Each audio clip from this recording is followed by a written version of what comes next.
Elias had always believed that trust was the strongest currency between friends. He grew up with Noah, spent summers playing guitar in Noah's garage, shared food when there wasn't enough, and even moved to the same city to build a future they both dreamed about. If someone had asked him who he trusted more than anyone, he would have said Noah without hesitation. But life rarely warns us before it shifts. It started on a cold Thursday evening. Elias had just finished a long shift at the small cafe where he worked part-time. The winter wind pushed against him as he walked home, but he didn't mind though he was thinking about the song he planned to finish that night. Music was the one place where things still made sense. When he reached his apartment door, he noticed something strange. The light was on inside. Noah had a spare key, so Elias wasn't alarmed. But as soon as he stepped inside, he heard voices hushed, hurried, and tense.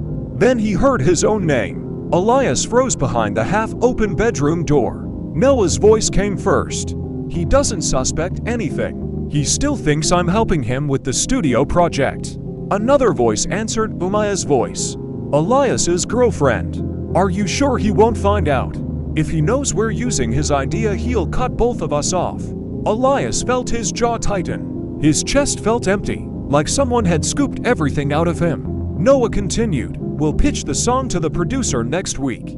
He'll think it's mine. After the money comes, we'll pretend we wrote it together. Elias will understand. Eventually. Maya laughed lightly. He trusts you too much. Those four words felt like a blade. Elias stepped back, quietly, and left the apartment without making a sound.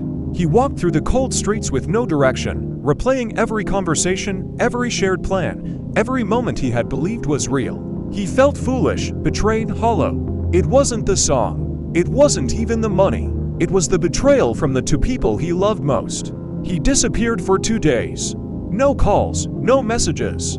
He slept at a friend's place, staring at the ceiling, deciding what to do. And finally, he understood. Betrayal hurts, but silence is louder. On the 3rd day, he returned home. Noah and Maya were sitting at the kitchen table, both pretending to be worried.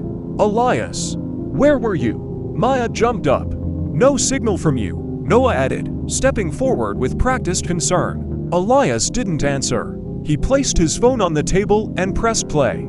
A recording started, the recording he had taken that night before leaving. The room froze. Maya's voice. Noah's voice.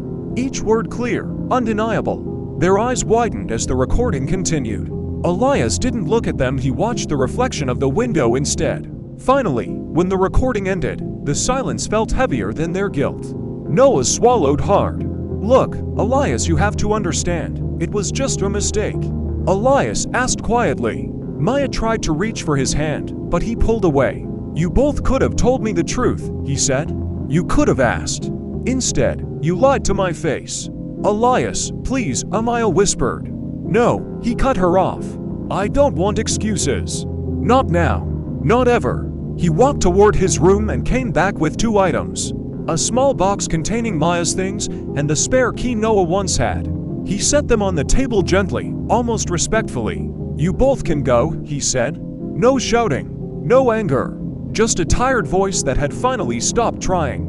Noah opened his mouth, but nothing came out. Maya's face turned pale, as if she finally understood the damage done. They left without another word. When the door closed, Elias sat down on the floor. For the first time in days, he breathed deeply.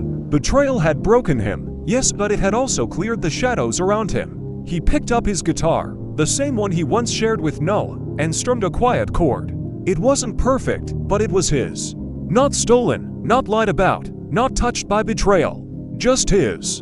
And as he played, one truth became clear. Sometimes the greatest betrayal opens the door to the greatest freedom.